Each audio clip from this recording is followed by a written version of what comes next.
শম্পা বোস স্মরণে। এই যে শববাহী শকটটি দেখছেন, সেই শকটটি শম্পা বোসের স্মরণে।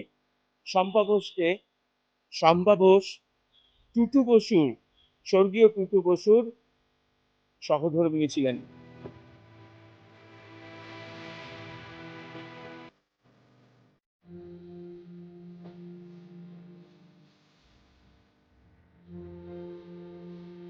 তার স্মৃতির উদ্দেশ্যেই কিন্তু টুটু বসু এই শববাহী শকটটি দান করেছিলেন। আজ সেই শকটে করেই তার সহধর্মিণীর স্মৃতিতে উৎসর্গ করা, দান করা শকটে করেই এলেন টুটু বসু শেষবারের জন্য মোহনবাগান কিনতে। প্রীতমের সঙ্গে প্রীতম দে, এই সময় লাইভ।